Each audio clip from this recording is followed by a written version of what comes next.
পুরাতন মোবাইল থেকে নতুন মোবাইলে সবকিছু ট্রান্সফার করতে পারবেন সহজে। Contact number, imo, WhatsApp, Messenger, Facebook, যতগুলো অ্যাপ্লিকেশন আছে, যতগুলো ছবি, ভিডিও, অডিও, এক কথায় যা কিছু আছে আপনার পুরাতন ফোনে সহজেই ট্রান্সফার হয়ে চলে আসবে নতুন মোবাইলে। এই গুরুত্বপূর্ণ কাজটাই কিন্তু হয়তো অনেকেই খুঁজছিলেন যে ভাই পুরাতন ফোন থেকে নতুন মোবাইলে সবকিছু ট্রান্সফার করবো একসাথে, এটা কিভাবে সম্ভব? কাজটা শিখে রাখেন, এখন আপনার প্রয়োজন নাও লাগতে পারে, কোনো না কোনো এক সময় কিন্তু বিশেষ কাজে আসবে। এই গুরুত্বপূর্ণ কাজটা করার জন্য ছোট্ট একটা অ্যাপ্লিকেশন লাগবে। দুইটা মোবাইলেই কিন্তু এই অ্যাপ্লিকেশনটা ইনস্টল করতে হবে।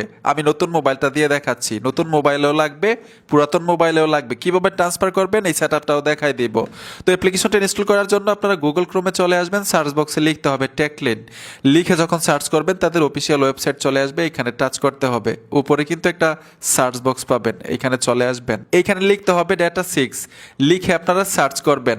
সার্চ করার সাথে সাথে দেখবেন একটা পোস্ট চলে আসবে, এই পোস্টের উপরে টাচ করতে হবে। ট্যাপ দেওয়ার সাথে সাথেই ঠিক এরকমভাবে আপনারা নিচে চলে আসবেন, ঠিক আছে? যে কাঙ্ক্ষিত অ্যাপ্লিকেশনটা দিয়ে আমরা ট্রান্সফার করব অল ডেটা, এইখান থেকে অ্যাপ্লিকেশনটা খুব সহজ ইনস্টল করতে পারবেন। এই লেখাটার উপরে টাচ করবেন, ইনস্টল করতে পারবেন। আর এই অ্যাপ্লিকেশনটা কিন্তু দুইটা মোবাইলে ইনস্টল করতে হবে, পুরাতন এবং নতুন ফোনে, ঠিক আছে? তো আমি নতুন মোবাইলে অলরেডি ইনস্টল করে রেখেছি, কীভাবে সেট আপ করবেন এটা দেখাই দিচ্ছি। আমি অ্যাপ্লিকেশনের উপরে টাচ করে দিব, এইখানে টার্মস অ্যান্ড কন্ডিশন লেখা আছে, এখানে টিক মার্ক দিয়ে এগ্রিতে চলে আসবেন। নিচে লেখা আছে ট্রান্সফার নাও, এই লেখাটার উপর ট্যাপ দিতে হবে। তিনটা অপশন চলে আসবে, একটা হচ্ছে সেন্ড করার জন্য, একটা রিসিভ করার জন্য, আর একটা আইফোনে ফাইল ট্রান্সফার করার জন্য।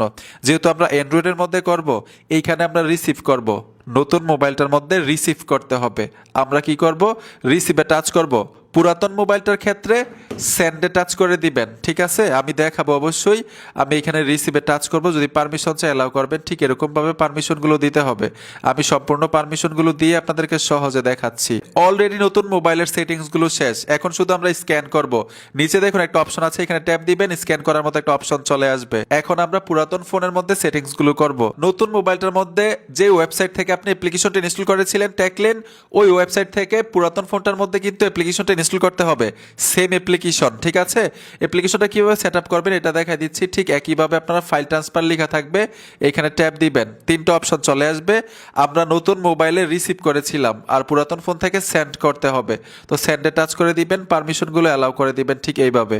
পারমিশনগুলো দেওয়ার পরে কিন্তু খুব সহজে আপনি সব কিছু ট্রান্সফার করতে পারবেন আপনার নতুন মোবাইলের মধ্যে। এই যে দেখুন আমি পারমিশনগুলো দিয়ে দিচ্ছি, পারমিশনগুলো দেওয়ার পরেই কিন্তু ম্যাজিকটা দেখতে পাবেন। এইখানেও আমি পারমিশন দিয়ে দিলাম, তারপর এখান থেকে ব্যাক চলে আসবো। এখন আপনার পুরাতন ফোন থেকে কি কি নিতে চান এখান থেকে সিলেক্ট করতে হবে।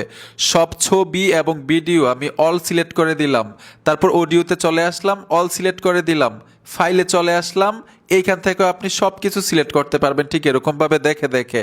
অ্যাপ্লিকেশনে চলে আসলাম, এখানে 34টা অ্যাপ্লিকেশন আছে আমার এই পুরাতন ফোনটার মধ্যে, অল সিলেক্ট করে দিলাম। এখানে দেখুন কন্ট্যাক্ট নাম্বারে যদি চলে আসেন, কন্ট্যাক্ট নাম্বারগুলো শো করবে, অলে টাচ করে দিবেন, সবগুলো কন্ট্যাক্ট নাম্বার এখানে টিকমার্ক নিয়ে নিবে। তারপর দেখুন নিচে সেন্ড লেখা আছে, আপনারা সেন্ডে চলে আসবেন, এইখানে একটা কিউআর কোড বেসে যাবে। আর নতুন মোবাইলটার মধ্যে যে সেটিংসটা করেছিলাম কিউআর কোড নেওয়ার মতো, ওই অপশনটাতে ট্যাপ দিবেন, কিউআর কোড অটোমেটিক নিয়ে নিবে, সাথে সাথে কিন্তু ট্রান্সফার হতে থাকবে। অসাধারণ একটা কাজ ভাই, আশা করি সহজে বুঝতে পেরেছেন পুরাতন ফোন থেকে নতুন ফোনে কিভাবে অল ডেটা ট্রান্সফার করতে হয়।